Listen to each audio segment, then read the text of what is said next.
Asalaamu calaykum waraxmatullaahi wabarakaatuh. Maanta waxa aynu ka hadli doonaa support, resistance iyo trendline. Support,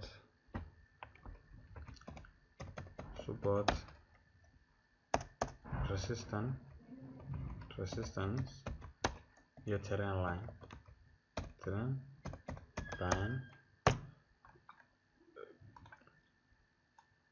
saddexdooduba aad bay muhiim u yihiin. Suuqa imika markuu yahay up trend ama down trend waxaa lagu sawiraa trendline-ka.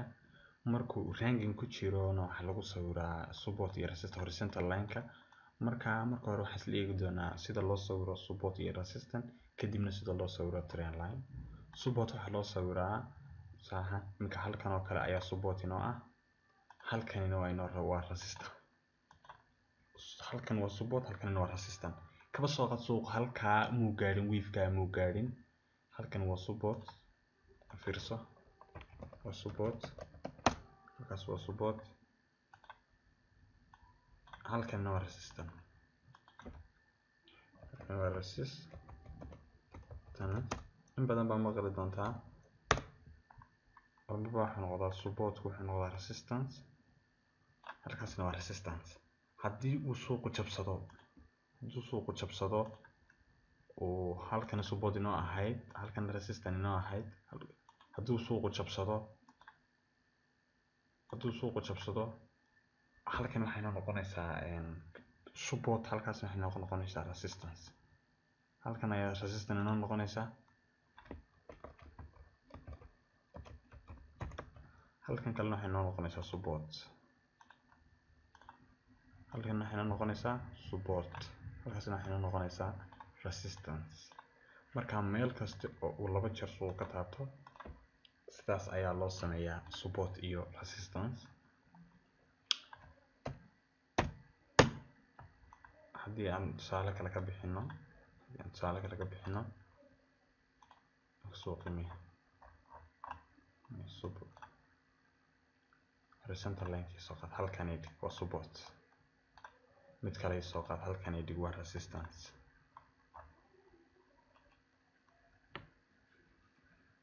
kan halkan halkana laga celiyay, dhowr touch laga celiyay.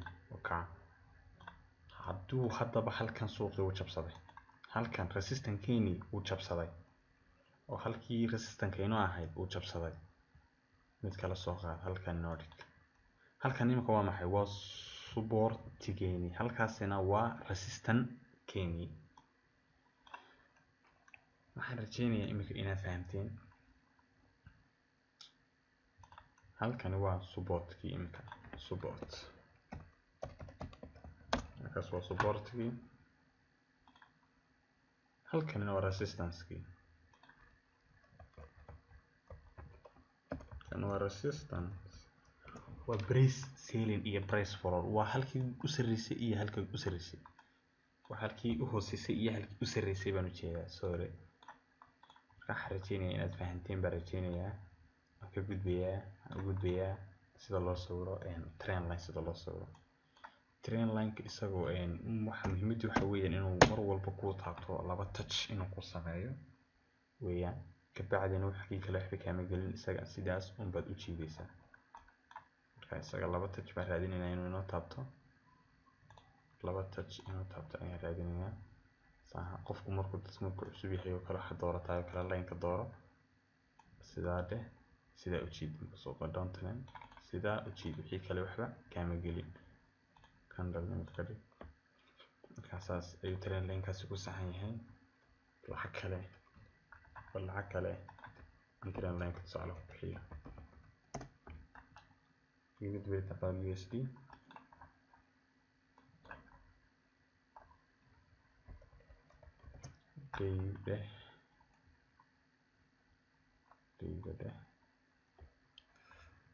marka trendline-ka sidaa soo qabo, sidaa laba fiiq waa inay ku sinaadaan. trendline soo qabo, laba fiiq waa inay ku sinaadaan, wixii kale waxba kama gelin. inay laba fiiq ay ku sinaadaan. marka trendline-kuna waa sidaa weeyaan. markuu suuqu kor u socdana hoos ayaad ka soo jeedaysaa, waa inay laba ku sinaadaan. hadduu suuqu hoos u socdo, hadduu suuqu saan u socdana halkan ayaa kasoo jiidaysaa. marka Trendline kaas waa breakout waa la jabiyey shaqeynayo. marka halkaas ayay kasoo jiidaysaa isagana. marka haddii aad ku cusub tahayna line ka dhigo, lineka ayaa kuu fududaanaya. marka sidaas insha Allah. okay, waxaan rajeynayaa imika inaad fahanteen Trendline-ka imika waa breakout wala dhaqaqa lama isticmaalayo. mar walba halka suuqu u socday iyo jihadiisa ayaad ka sawiraysaa. Trendline-na inaad fahanteen baan rajeynayaa. muhiimadu waa sidii aad u isticmaali lahayd baan rabaa imika inaad ila fahamto. wixii dambe falanqaynta suuqa iyo sida loo falanqeeyo iyo sida loo galay waxa dib baan uga tagi doonaa. marka waxaan rabaa inaan dhowr sawir aan ku soo qaato sida loo sameeyo support-ka iyo resistance-ka. maxaan ku ogeyn support mar walba waa halka u hooseysa, resistance-na waa halka u sareysa. support waa halka u hooseysa, resistance-na waa halka u sareysa. adigu intaas oo kala faham waa tan halkan ku sheegay. support-keeni u hooseeyay iyo resistance-keeni u sareeyay hadduu suuqu jabsado oo uu dhaafo halkii resistance-ka inoo ahay waxay noo noqonaysaa support, halka u sareysana waxay noo noqonaysaa resistance. halkii suuqu resistance-ka inoo ahaa hadduu jabsado waxay noo noqonaysaa support, halkii u sareysana waxay noo noqonaysaa resistance.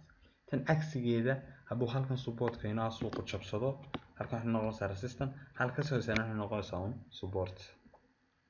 u fiirso suuqu halkan uu imika joogaa intaan uu gaadhin ba ka soo qaad. halkan waa support-geeni, halkan hooseysa wuu la soo celiyay, uu kacay, waa la soo celiyay, uu kacay, waa la soo celiyay. suuqu intaas oo dhan uu ixtiraamay resistance-ka, ugu dambeyn uu jabsaday. halka uu u sareyso u jabsaday ayaa waxa dhiganaysaa Trendline. halkanna waxay noo noqonaysaa support, halka resistance marka hore inoo noqonaysaa support, halka u sareysana waxay noo noqonaysaa resistance. waa price selling iyo price follow, waa halkii u hooseysay iyo halka u sareysay. mar walba hadaad intaa fahamto qiimaha intaas baa lagu celceliyaa. okay, Trendline waxa isaga shardi ah mar walba inay laba fiiq ay ku sameeyeen yihiin. imika Trendline-kaas uu saxan yahay, laakiin hadaad halkaas u wada mariso laymankaas oo dhan wada bahlayso Trend-kaas maaha non valid way ma saxna. laakiin mar walba waxa loo baahan yahay laba fiiq aad ku beegto ka bacdina aad sidaa u jiido wixii kale waxba kaama gelin. marka u fiirso mar walba waxa loo baahan yahay inaad sidaa laba qiimo sidaa aad laba fiiq aad u sinto ayaa loo baahan yahay. u fiirso hadduu suuqu down trend yahayna kor ayaa kaga soo qabanaysaa, hadduu up trend yahayna hoos ayaa kaga soo qabanaysaa. marka intaas ayaan kusoo koobaya casharkii maanta support iyo resistance iyo sida Trendline loo sawiro. iyagoo intaan ka advance-sana insha Allah waan soo duubi doonaa. marka intaasaan kusoo afmeeraya maanta casharkeeni. Assalaamu calaykum.